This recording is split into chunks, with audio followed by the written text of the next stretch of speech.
Recently, YouTuber Jordan Cheyenne uploaded a vlog capturing the moment her son discovered that his pet dog had contracted parvo, a debilitating and often fatal canine disease.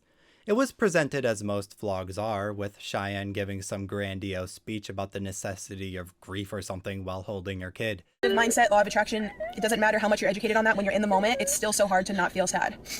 The ending, however, took a dark turn. In what is apparently an unedited portion of the video that was accidentally uploaded, the video shows her ordering her sobbing child to look at the camera and pose for a good thumbnail. She even coldly demands him to cry more. It's genuinely sickening. Put your head right here. Closer. Closer down. Put your head down here. Act like you're crying. Really quick. I am crying.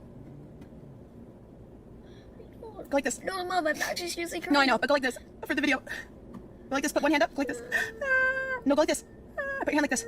But let them see your mouth. Let them see your mouth. How could a loving mother exploit her own son's moment of crisis and emotional vulnerability for attention online? Why would someone do this? I think it's necessary to say that this kind of thing isn't new. These controversies involving content creators abusing their loved ones, their pets, their friends for views is all too common. And it's that sort of thing that both the sequel to Wreck-It Ralph, Ralph Breaks the Internet, and Bo Burnham's comedy special Inside attempt to provide an explanation for. At first glance, it might not seem like there's much that connects these films at all. Sure, both are somewhat about the internet, but they're so drastically different in every possible way, in tone, in medium, in story, and so on, that you might be thinking, what use could it be to compare these two at all? Well, quite a lot actually. Both films say a surprising amount about the function of the internet and what it is like to be a content creator.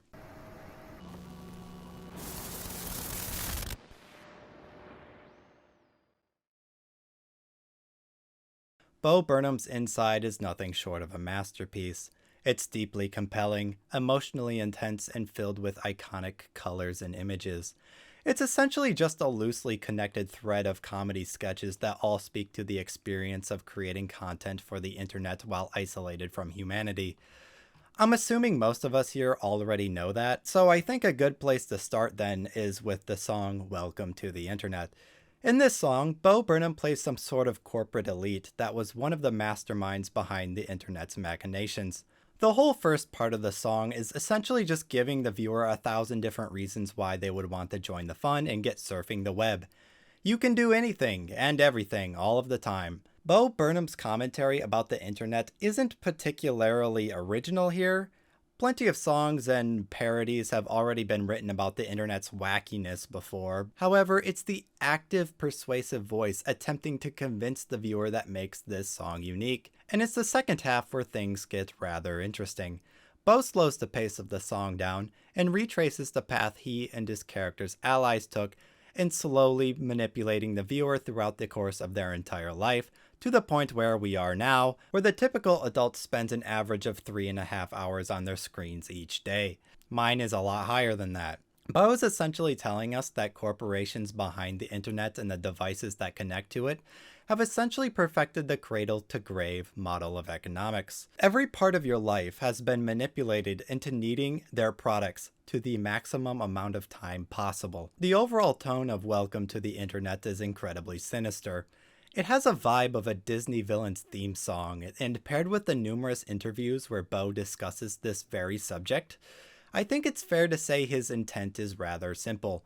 We're applying a capitalist whatever streamlining logic to literally our emotions and our souls. Like the internet was the internet superhighway where it's like libraries are everywhere, and now it's literally our well-being. Our attention is being colonized until there will be none left. The currency of the time being attention is very personal. Oh, how much of my day, what is my free time?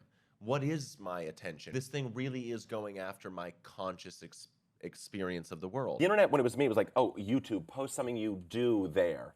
As opposed to what the internet is now and YouTube and all these things. Live there, be there. The internet was designed to be as addictive as possible, and now, to a large degree, it controls you. And this notion seems to be supported by the data. According to the Addiction Center organization, While cell phone addiction isn't officially recognized by the American Psychiatric Association, it is still considered to be a behavioral addiction by researchers worldwide.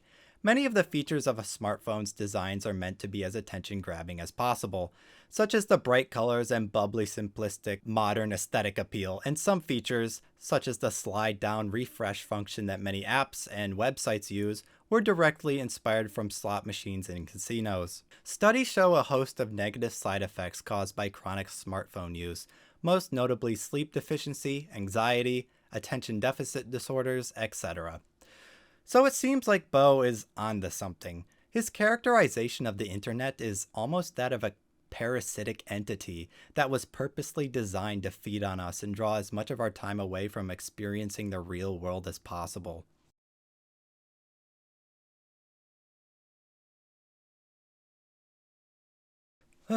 Disney's 2018 sequel to the somewhat critically acclaimed animated film Wreck-It Ralph. Ralph Breaks the Internet is the story of two video game characters, Ralph and his buddy/little sister Vanellope, getting sucked into the World Wide Web, where they face many exciting adventures and dangers. The main message of the movie is that Ralph needs to learn to let go of Vanellope as she grows up, because she is her own person and should be allowed to make her own decisions. I think it's pretty evident that Ralph 2 does not have any intentions on providing any sort of critique or warning about internet use.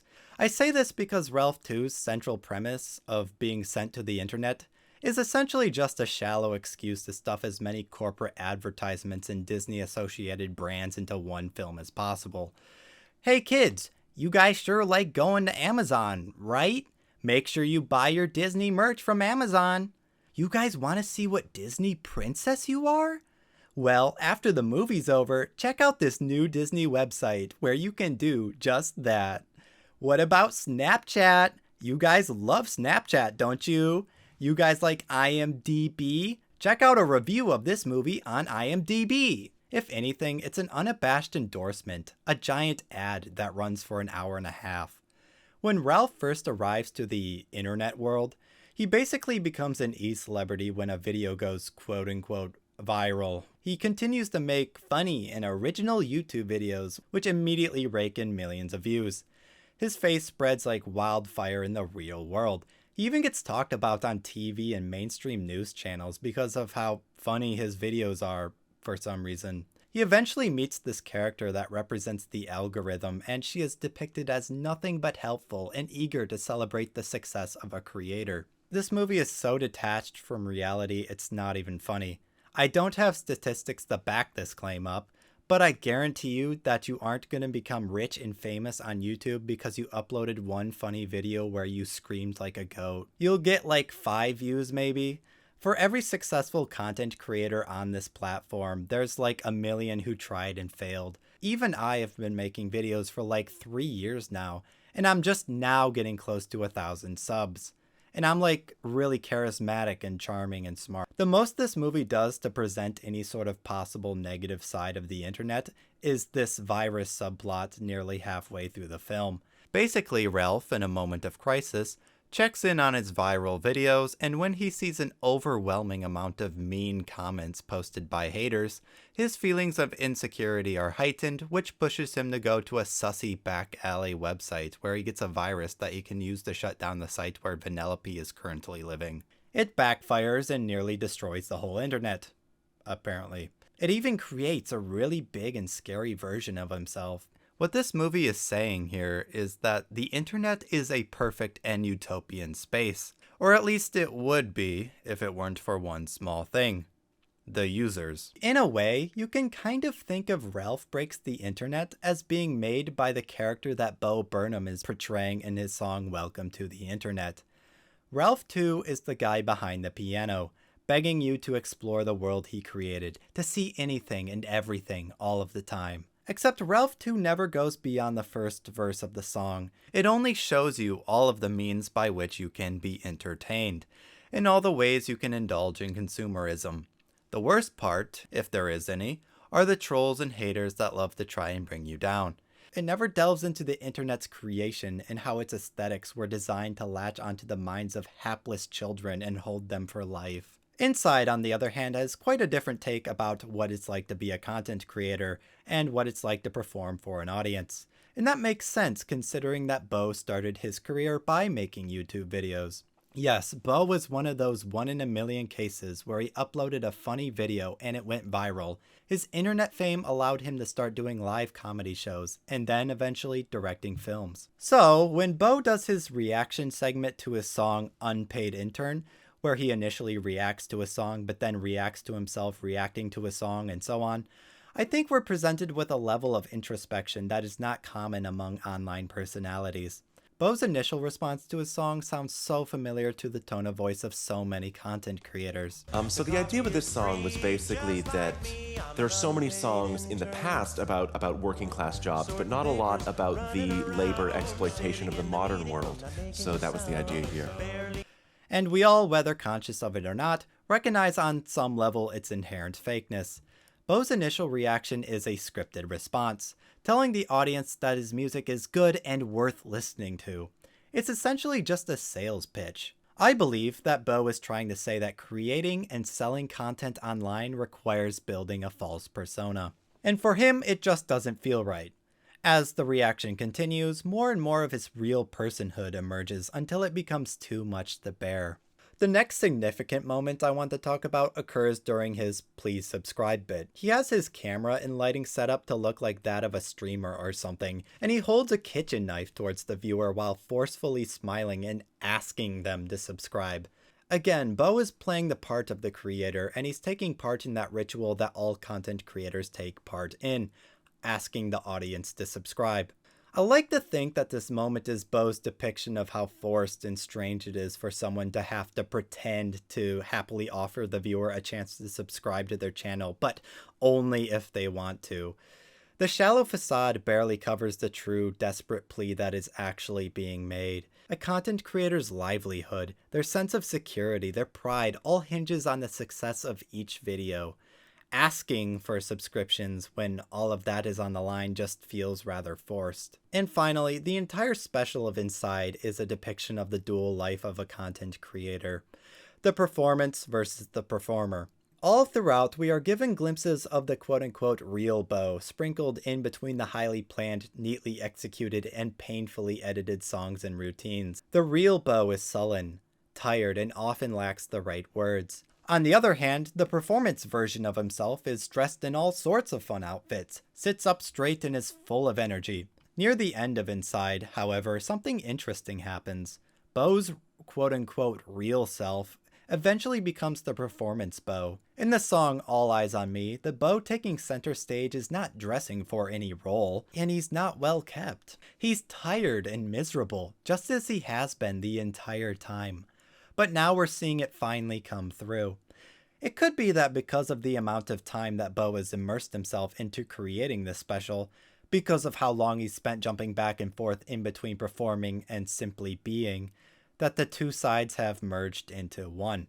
It's also compelling that the song is all about Bo demanding constant attention from an audience, while proclaiming the inevitability of the end of the world. While his doomer message certainly reflects the irreversible effects of climate change, it could be interpreted as saying that the digital world has totally conquered us, and there's no escaping that, from now on, we are all slaves to our entertainment. The implications of this is that for content creators, the real, physical world has slowly been replaced by the digital one. When you spend that much time in front of a camera performing or vlogging each day, the existence of real life only matters as much as its ability to generate content in the digital space. And this leads us back to where we started. What possible reasons led Jordan Cheyenne to emotionally manipulate and abuse her own son for YouTube content? If we look to Ralph Breaks the Internet for answers, we find none. Because Ralph Breaks the Internet provides no critique, no commentary, no admonishment of the internet's designs and how they influence people, all we're left with is that Jordan Cheyenne, or some haters, must be at fault. End of story. So, where Ralph Breaks the Internet places all of the blame on the individual, Inside frames the systems and the way the internet operates as being responsible for negatively impacting and distorting its users' perspective of reality. I can't speak for Bo Burnham, but I think based on the entirety of Inside, his input might look something like this. He might point out that Jordan Cheyenne, as a YouTuber, lives with daily anxiety about figuring out what attention-grabbing type of videos she needs to continually make every day in order to feed the algorithm's insatiable hunger for new content all of the time. Bo might point out that this very well could be her sole means of income, and because she lives in a capitalist society where failing to earn an adequate income could result in homelessness and hunger for her child, she feels pressured to constantly succeed in gaining views online. So, it might just be because she has spent so much of her life performing for her show that she can no longer distinguish between her two selves. The one that is performing for the camera and the one that really is. Perhaps these two sides of Cheyenne have become one. Maybe everything is performance now. And because of this, Cheyenne might see the emotional manipulation of her own boy as a net positive, an overall beneficial act.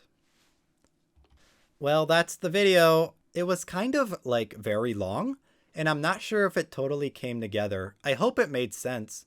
This probably won't be the last time I talk about Inside. I know it's an old piece of media at this point given the pace of news in 2021, but I still think there's more to talk about. Anyway, thanks for watching. See ya.